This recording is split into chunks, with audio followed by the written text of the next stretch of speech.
ചിലർ ക്ലിനിക്കിൽ വരുമ്പോൾ പ്രത്യേകിച്ച് കാരണങ്ങളൊന്നും ഇല്ലാതെ ഒരു ക്ഷീണം പറയാറുണ്ട്. പിന്നെ ചിലരാണെങ്കിൽ മുറിവ് ഉണങ്ങാൻ പാട് പറയും.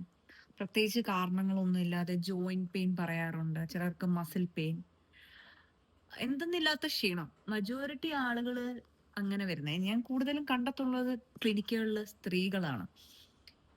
പ്രത്യേകിച്ച് ഈ മഴക്കാലമൊക്കെ ആവുമ്പോൾ അങ്ങനെ ടെസ്റ്റ് ചെയ്ത് നോക്കുമ്പോൾ ഇവരിൽ ചിലർക്ക് വിറ്റാമിൻ ഡിയുടെ കുറവ് വരാം. പലർക്കും ലക്ഷണങ്ങളില്ലാതെ തന്നെ വിറ്റാമിൻ ഡിയുടെ കുറവുണ്ടാവാം. പക്ഷെ ഞാനീ പറഞ്ഞ ലക്ഷണങ്ങൾ ഉണ്ടാവാം. പിന്നെ കൂടാതെ എന്തെന്നില്ലാതെ വിഷമം വരാം, ഒരു ഡിപ്രഷൻ പോലൊക്കെ വരാം. അപ്പം പെട്ടെന്ന് വീഴുവൊക്കെ ആണെങ്കിൽ ഇവരിൽ ഫ്രാക്ചേഴ്സ് ഉണ്ടാവാം. വിറ്റാമിൻ ഡി ഡെഫിഷ്യൻസി ആണെങ്കിൽ വിറ്റാമിൻ ഡി കുറവാണെങ്കിൽ നമ്മുടെ ശരീരത്തിൽ നമ്മൾ കഴിക്കുന്ന കാൽസ്യത്തിന്റെ അബ്സോർപ്ഷനും കുറയും. അപ്പോൾ അങ്ങനെയുള്ളവരിൽ നമ്മൾ ഈ വിറ്റാമിൻ ഡി ഡെഫിഷ്യൻസി കാണാം. പ്രത്യേകിച്ച് ക്ഷീണമാണ് കേട്ടോ, ഉറക്കം തൂങ്ങിയിരിക്കുക. ഇതെങ്ങനെ കണ്ടുപിടിക്കാന്ന് ചോദിച്ചു കഴിഞ്ഞാൽ വളരെ എളുപ്പമാണ്. നമ്മളൊരു ലാബിൽ ചെന്ന് അവിടെ ബ്ലഡ് ടെസ്റ്റ് ചെയ്ത് കഴിഞ്ഞാൽ നമുക്ക് അതിന്റെ റിപ്പോർട്ടിൽ അറിയാൻ പറ്റും വിറ്റാമിൻ ഡി കുറവാണോ. അപ്പൊ ഈ വിറ്റാമിൻ ഡി കുറവാണോ എന്ന് എങ്ങനെ അറിയാൻ പറ്റുക വെച്ചാൽ ഈ റിപ്പോർട്ടിൽ ഒരു 30-ന് താഴെയൊക്കെ ആണെങ്കിൽ പൊതുവെ കുറവായിരിക്കും. യൂഷ്വലി ഒരു 20-ന് താഴേക്കാണെങ്കിൽ ട്രീറ്റ്മെന്റ് വേണം എന്നാണ്. അപ്പോൾ ട്രീറ്റ്മെന്റ് എത്ര നാളത് ഗുളിക എന്ന് വെച്ച് കഴിഞ്ഞാൽ പൊതുവെ ആഴ്ചയിൽ ഒന്നൊക്കെയാണ്. ഇത് നമ്മുടെ ഡോക്ടറെ കാണിച്ചിട്ട് ഡോക്ടർ എഴുതി തരും. ഈ ഗുളിക ആഴ്ച ഒന്ന് വെച്ച് യൂഷ്വലി ഒരു 8 ആഴ്ചയൊക്കെ കഴിക്കാൻ പറയും. അപ്പൊ അത് കഴിയുമ്പോൾ നിങ്ങൾ ഇടയ്ക്ക് മേ ബി ഒരു 3 അല്ലെങ്കിൽ 6 മാസമോ കൂടുമ്പോൾ ഇടയ്ക്ക് ടെസ്റ്റ് ചെയ്ത് നോക്കിയാൽ മതി. ഇതാരിലൊക്കെയാണ് ഈ വിറ്റാമിൻ ഡി കുറവ് വരിക എന്ന് ചോദിച്ചു കഴിഞ്ഞു കഴിഞ്ഞാൽ പുതിയതായിട്ട്, അതായത് ഇപ്പൊ ന്യൂ ബോൺ ജനിക്കുന്ന കുട്ടികളിൽ അവരുടെ മുലപ്പാലിൽ, അമ്മയുടെ മുലപ്പാലിൽ ഈ വിറ്റാമിൻ ഡി കുറവ് വരാം. അപ്പൊ ന്യൂ ബോൺ കുട്ടികളിൽ വിറ്റാമിൻ ഡി കുറവ് വരാം. പിന്നെ മുതിർന്ന പൗരന്മാര്, കുറച്ച് പ്രായമായവരിലൊക്കെ വിറ്റാമിൻ ഡിയുടെ കുറവ് വരാവുന്നതാണ്. പിന്നെ ലിവർ, കിഡ്നി പേഷ്യൻസിൽ, കാരണം ഈ ലിവറിലും കിഡ്നിയിലും ഉണ്ടാവുന്ന എൻസൈംസ് നമ്മുടെ ശരീരത്തിൽ ഈ വിറ്റാമിൻ ഡി ഉൽപ്പാദിപ്പിക്കുന്നതിന് അതിനൊരു അതിൽ ഏത് രൂപത്തിലാണോ ആക്കണ്ടേ അതിനെ സഹായിക്കുന്ന ചില എൻസൈംസ് ലിവറിലും കിഡ്നിയിലും ആണുള്ളത്. അപ്പൊ ഈ എൻസൈംസിന് പ്രോബ്ലം വരുമ്പോൾ എന്താ സംഭവിക്കുക, നമ്മുടെ ശരീരത്തിന് ആവശ്യമുള്ള രൂപത്തിലേക്ക് വിറ്റാമിൻ ഡി മാറ്റാൻ പറ്റില്ല. അപ്പൊ കിഡ്നി ലിവർ പേഷ്യൻസിനും വിറ്റാമിൻ ഡിയുടെ കുറവ് വരാം.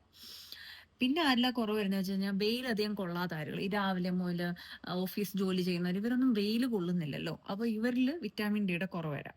അപ്പൊ ഞാൻ ഈ പറഞ്ഞ കേൾക്കുമ്പോൾ നിങ്ങൾക്ക് തോന്നാം എത്ര നേരം വെയിൽ കൊള്ളണം.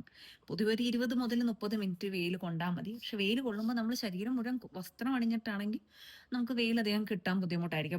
അപ്പൊ പറയുന്നത് കുറഞ്ഞത് ഒരു 40% ശരീരത്തിന്റെ ഭാഗങ്ങൾ വെയിൽ കൊള്ളണം എന്നാണ്. അപ്പം ഇങ്ങനെയുള്ളവരിലും വിറ്റാമിൻ ഡിയുടെ കുറവ് വരാം. പിന്നെ അമിതഭാരം ശരീരത്തിലുള്ളവർ, അതായത് ഈ ഒബിസിറ്റി ഒക്കെ ഉള്ളവർ, ഒരുപാട് ശരീരഭാരമുള്ളവർക്ക് ഈ കൊഴുപ്പ് കൂടുമല്ലോ. ഈ കൊഴുപ്പ് കൂടുമ്പോൾ കൊഴുപ്പിനിടയിൽ ഈ വിറ്റാമിൻ ഡി പോയിട്ട് അടയാം. അപ്പോൾ നമ്മളുടെ ശരീരത്തിന് ലഭിക്കേണ്ട വിറ്റാമിൻ ഡിയുടെ അളവ് കുറഞ്ഞിട്ട് ഇതിങ്ങനെ കൊഴുപ്പുകളിൽ പോയിട്ടിരിക്കാം. അപ്പൊ ഒബിസിറ്റി ഉള്ളവർക്ക് ഈ പ്രോബ്ലം വരാം. പിന്നെ ഹൈപ്പോ പാരാതൈറോയിഡ്സം, തൈറോയ്ഡ് പോലെ മറ്റൊരു ഒരു ചെറിയ ഗ്ലാൻഡ് ആണ് പാരാതൈറോയ്ഡ്. അതിന്റെ ഹൈപ്പോ പാരാതൈറോയിഡ്സം ഉള്ളവർക്കും ഈ വിറ്റാമിൻ ഡി ഡെഫിഷ്യൻസി വരാം. പിന്നെ നമ്മുടെ വയറിൽ ചില കണ്ടീഷൻസ് വരുമ്പോൾ, ചില അവസ്ഥകൾ, ചില അസുഖങ്ങളുള്ളവർക്ക് ഈ വിറ്റാമിൻ ഡി നമ്മുടെ ആവശ്യത്തിൽ നമ്മുടെ ഭക്ഷണത്തിലൂടെയോ വെയിലിലൂടെയോ ഒക്കെ ചെന്നാൽ പോലും അത് ആവശ്യത്തിന് അബ്സോർപ്ഷൻ നടക്കില്ല.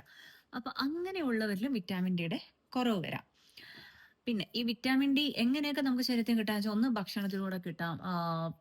പിന്നെന്താണ്, വെയിൽ, ഞാൻ പറഞ്ഞല്ലോ എത്ര വെയിൽ കൊള്ളണം, ആ വെയിലിലൂടെ കിട്ടാം. അപ്പോൾ പിന്നെ നമുക്ക് എന്താണ്, ഗുളികയുടെ രൂപത്തിൽ കഴിക്കാം. അപ്പോൾ ഡോക്ടർക്ക് തോന്നുവാണ് നിങ്ങൾക്ക് വിറ്റാമിൻ ഡി ഡെഫിഷ്യൻസി ഉണ്ടെന്ന് ബ്ലഡ് ടെസ്റ്റിന്റെ അടിസ്ഥാനത്തിൽ തോന്നുവാണെങ്കിൽ നിങ്ങൾക്ക് ഗുളിക പ്രിസ്ക്രൈബ് ചെയ്ത് നിങ്ങൾ കഴിക്കുക.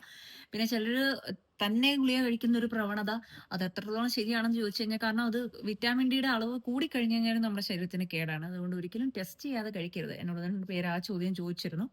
അപ്പൊ ടെസ്റ്റ് ചെയ്തിട്ട് കുറവുണ്ടെങ്കിൽ മാത്രം വിറ്റാമിൻ ഡിയുടെ ഗുളിക കഴിക്കുക. അപ്പോൾ അമിതമായിട്ട് ക്ഷീണവോ ഉറക്കം തൂങ്ങിയിരിക്കുക, എന്തെന്നില്ലാതെ വിഷമം തോന്നുക, നിങ്ങൾ ആവശ്യത്തിന് വെയിൽ കൊള്ളുന്നില്ല എന്നുണ്ടെങ്കിൽ തീർച്ചയായിട്ടും വിറ്റാമിൻ ഡി ഡെഫിഷ്യൻസി ടെസ്റ്റ് ചെയ്യണം, വിറ്റാമിൻ ഡിയുടെ കുറവുണ്ടോന്ന്.